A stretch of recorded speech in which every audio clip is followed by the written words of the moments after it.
Bonjour à tous et à toutes et bienvenue dans l'épisode 5 de Aldric et vous. On arrive à le faire tous les mois.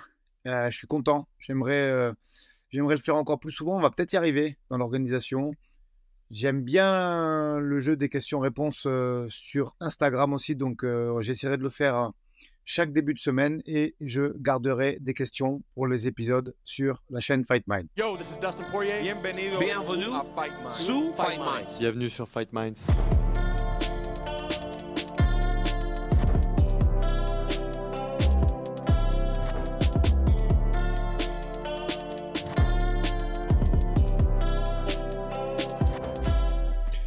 On perd pas de temps parce que j'ai sélectionné pas mal de questions aujourd'hui. Première question qui découlait de l'ancienne vidéo de 31300. Peut-on appeler MMA une organisation ou un combat dans lequel les coudes sont interdits? J'aime bien cette question. Je trouve la question hyper pertinente. Alors, déjà, oui, on peut appeler MMA, ça je te réponds tout de suite, parce que ça reste des arts martiaux mixtes. Après, je trouve que quand on sort des règles unifiées, ça peut vraiment influer de façon trop importante sur le résultat. Je m'explique un petit peu. Aujourd'hui, on a des règles unifiées, que ce soit en amateur, régies par les IMAF et la FMMAF, et en professionnel, ce qui se fait sur le territoire français, et bien évidemment ce qui se fait à l'UFC. Ces règles, pardon, elles ont des conséquences sur l'entraînement, sur la façon dont on entraîne les fighters partout dans le monde. Et du coup, je pense que, par exemple, le fait d'enlever les coudes, ça peut changer un résultat, changer des dommages qui seraient établis dans certaines positions comme la position croix, les crucifix, la demi-garde ou même la monte. Et de ce fait, je pense qu'il faut faire très attention quand on fait des crossovers avec certaines orgas. Je pense notamment au PFL Europe ou à d'autres tournois qui ont des règles spécifiques. Parce que pour peu que ton fighter ait une top position au sol, eh bien, effectivement, la monte sans les coudes, c'est pas pareil que la monte avec les coudes. Et les dégâts occasionnés peuvent, les coupures, même les dommages peuvent faire monter le cœur après sur un scramble derrière. Et effectivement, je pense que c'est très important et que pour ma part, les coudes devraient avoir leur place tout le temps. Je mets un petit bémol sur les tournois. Effectivement, s'il y a un tournoi avec des combats tous les mois ou tous les 2 mois ou même plusieurs combats dans la même soirée, comme ça a pu être le cas à une certaine époque, ok. Mais en dehors de ces rares exceptions, pour moi, les coudes ont toute leur présence dans un combat de MMA. Question numéro 2 de Ozam qui me parlait de Dakota Ditcheva, qui est donc une compétitrice flyweight qui a vaincu au PFL et qui a pris part au tournoi cette année à 57 kilos. Et ben, je pense, Ozam, que tu vas avoir ta réponse dès cette année. C'est-à-dire que tant qu'elle prenait des adversaires, pas no-name, mais des filles qui n'avaient pas des gros records et qui étaient inconnues pour la plupart, c'était pas facile de projeter et de savoir si c'était oui ou non l'avenir de la catégorie flyweight. Voilà. Là, il y a un tournoi à 57 avec des filles très solides, telles que Tayla Santos, qui avait perdu contre Erin Blanchfield il n'y a pas très longtemps, qui a fait une très très bonne prestation contre Valentina Shevchenko. Il y a effectivement des filles intermédiaires, mais intéressantes aussi, comme Chelsea Hackett, qui est une grosse boxeuse d'Australie. Donc voilà, tu vas avoir ta réponse. Si elle venait à gagner le tournoi PFL ou au moins arriver en finale cette année, je pense qu'effectivement, elle aurait sa place comme prospect, comme top prospect dans l'univers des flyweights. Si ce n'est pas le cas, il faudra qu'elle patiente et qu'elle continue à progresser. Mais je crois qu'elle est très jeune. Peut-être elle a 22 ou 23 ans, donc à voir. Mais tu vas être fixé très vite puisque ce tournoi est important. Elle doit combattre encore 4 fois cette année, une fois en normal et après en playoff. Donc tu auras ta réponse très vite. Moi, personnellement, je veux voir. Je ne sais pas sa capacité à scrambler et à se sortir d'une fille qui voudrait la lutter. Je ne sais pas. Effectivement, debout, c'est pas mal, physiquement aussi. Maintenant, la suite se verra dans l'adversité. Question suivante. Question suivante. J'ai pas le nom parce que je ne l'ai pas bien noté. Je suis désolé. Mais je vais quand même répondre. C'est une question Instagram. Comment vois-tu l'évolution des orgas françaises si tous les talents partent tôt à l'étranger?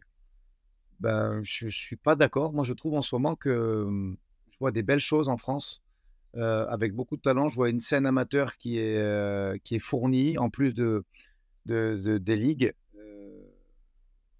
en plus des ligues amateurs faites par la FMMAF, qualificatrices, excusez-moi si je me suis trompé pour les France et donc l'équipe de France IMAF. Je vois des tournois amateurs, je vois, bon, Ares qui continue à nous proposer des cartes hyper intéressantes. Je vois le COF, Hexagone. Non, je trouve que la scène française est très intéressante en ce moment et qu'il n'y a pas beaucoup finalement, en dehors de l'UFC, qui est le Graal, hein, disons-le clairement, mais je trouve que la plupart des talents sont en France. Et quand ils ne sont pas directement en France, comme c'est le cas pour certains au KSW, comme Saladin Parnasse ou Wilson Varela, pour ne citer que, l'organisation vient en France.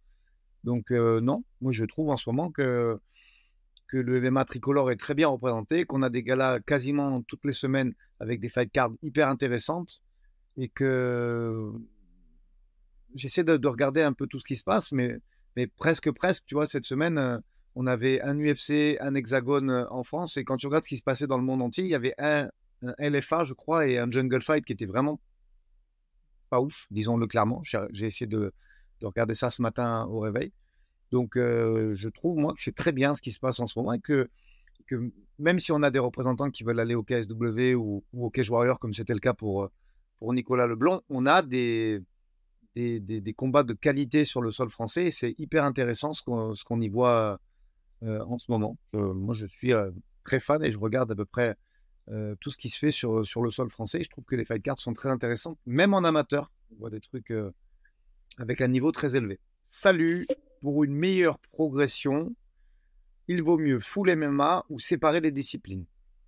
Là aussi, je trouve la question hyper intéressante et en fait, mon avis, qui n'engage que moi et mon expérience, ça dépend de ton âge. Je m'explique un petit peu. Un enfant qui va démarrer à 5 ans, même si aujourd'hui, les règles et le programme pédagogique qui est proposé par la FMMAF est très intéressant. Je pense que tu peux aller vers d'autres disciplines pour, surtout si ça plaît à l'enfant, je veux dire. Hein. Il ne faut pas le dire, fais du MMA parce que je veux que tu fasses ça. Déjà, il faut qu'il choisisse. Mais je pense qu'arriver à 5 ans, 10 ans, 12 ans, même 14 ans et privilégier une discipline plutôt qu'une autre, c'est encore quelque chose de faisable. Euh, Moi, j'ai envie de te dire que c'est quelque chose de faisable jusqu'à 16-17 ans pour éviter quand même de prendre des contacts, trop de coups, ce genre de choses. Parce que même si c'est dans la protection de l'intégrité physique, il y a toujours des risques. Et je pense que faire de la lutte ou du grappling et démarrer la boxe anglaise ou la boxe pied-point à partir de 15-16 ans, ça me paraît être une bonne trajectoire. Pour reprendre ta question et la transposer sur un adulte ou un jeune, très jeune adulte qui démarrait à 17-18 ans, je pense qu'il faut démarrer directement par le MMA. J'en parle souvent sur Fight Mind quand on parle avec Chris. Je dis que mon avis a changé sur les 10 dernières années, qu'il y a 10 ans, j'étais un fervent défenseur du jiu-jitsu brésilien et qu'aujourd'hui, je ne le conseillerais plus à mes athlètes. Alors que ceux qui ont démarré avec moi au tout début, Miguel Haro, même maintenant, hein, Fioro et Medidakev, je les forçais à mettre le kimono. Non, aujourd'hui, c'est plus quelque chose que je ferais parce que le niveau de grappling a encore évolué, les systèmes et les setups de grappling sont très aboutis et je pense qu'il faut se spécialiser. Dès que tu fais du MMA, il faut faire du grappling adapté au MMA et que nécessairement, il n'y a plus le temps de mettre le kimono parce qu'il y a beaucoup trop de choses à travailler avec le cage control, les scrambles, le pied-point et tout ça doit s'adapter. C'est-à-dire que aller voir un entraîneur de boxe anglaise qui n'aurait pas une idée des distances de notre sport et de ses spécificités avec les petits gants et avec le clinch et ce qui va avec, c'est un petit peu perdre du temps. Après, il y a des gens de l'anglaise qui ont fait la transition et qui se sont adaptés, et ceux-là sont hyper précieux, mais beaucoup trop rares. C'est-à-dire qu'il y a peu de spécialistes aujourd'hui de la lutte ou de la boxe anglaise qui sont spécialisés à notre discipline et à ces distances.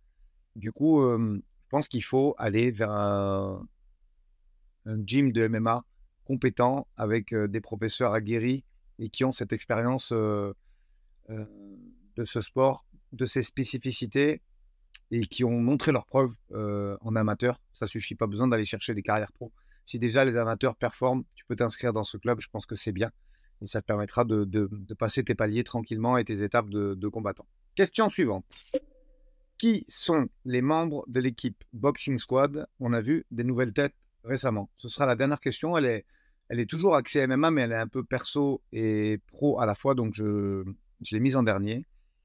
On va y venir vite. En tout cas, pour ceux qui m'écoutent sur Fight Mind, vous savez que j'essaye de mettre à profit ce que je dis. C'est-à-dire que je pense que le modèle effectivement associatif pour les combattants professionnels arrive un petit peu à ses limites. Et de ce fait, il faut changer la structure et la professionnaliser et pouvoir aller encore plus loin de ce qu'on a déjà fait. Donc effectivement, le casting du Boxing Squad et le mercato un peu a considérablement changé. Et maintenant, je me retrouve à parler avec des gens qui ont des costumes cravates et dont la qualité première, c'est pas le karaté ou le cage control, c'est le marketing ou le business plan ou des qualités managériales. Parce que je pense que ça va vraiment, ça va de pair et c'est lié complètement à l'activité d'un club qui se veut professionnel. Donc, au niveau de l'extérieur, il y a beaucoup de nouvelles têtes qui viennent d'arriver et avec qui je travaille. Même pour moi, c'est compliqué. Il y a des choses que je n'avais pas l'habitude de faire et qui réclament de l'attention et qui sont difficiles pour moi. Et concernant le staff sportif, il n'y a pas tellement de nouvelles têtes. Hein. Moi, à part Flavio, mais avec qui je travaille depuis, en vrai, avec Flavio Peroba, on s'entraîne ensemble depuis 2003 ou 2004. Et donc, il a toujours fait partie de mon environnement et de mon écosystème. Sauf qu'on s'était toujours dit que je l'intégrerais dans la prépa de mes athlètes. Et c'est quelque chose qui a commencé avec Manon il y a maintenant quelques mois. Mais en dehors de Flavio, mais comme je le dis, c'est pas une nouveauté, Flavio. C'est une suite logique. Sinon, c'est toujours la même chose. C'est Jean-Robert Monnier, que je vous invite à suivre sur les réseaux sociaux, même s'il n'est pas très actif, et surtout à vous intéresser à cette carrière qui a démarré au Jungle Fight en 2003. C'est vraiment un pionnier du MMA. C'est un mec qui a combattu à la fois au Japon, au Brésil, aux États-Unis et au Canada. Donc, c'est vraiment quelqu'un d'aguerri et un vrai pionnier de ce sport. Bien évidemment, Christophe Midou, qui va me suivre maintenant sur tous les combats de haut niveau du Boxing Squad. Jérôme Bollerin, qui est très, très présent aussi avec moi et qui s'occupe du haut niveau, de la performance et de la percussion pour beaucoup des athlètes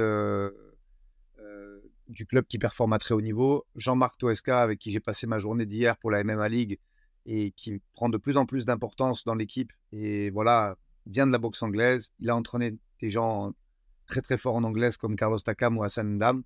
Et la transition en MMA, elle est toute faite parce qu'il commençait à se rouler par terre déjà en 2005 ou en 2007. Donc Jean-Marc, aujourd'hui, il a des notions de distance. Et même s'il a une très grosse expertise en boxe anglaise, elle est adaptée au MMA. Et c'est pour ça que ça se passe très bien avec mon équipe professionnelle. Non, mais sinon, les têtes, voilà, ce sont toujours les mêmes. Samuel Monin qui s'occupe de la partie Guy et Nogi au Boxing Squad et au Maccabi. Pas tellement de nouvelles têtes, mais une équipe derrière, par contre, qui arrive pour pouvoir mettre en place les choses dont je parle sur Fight Mag.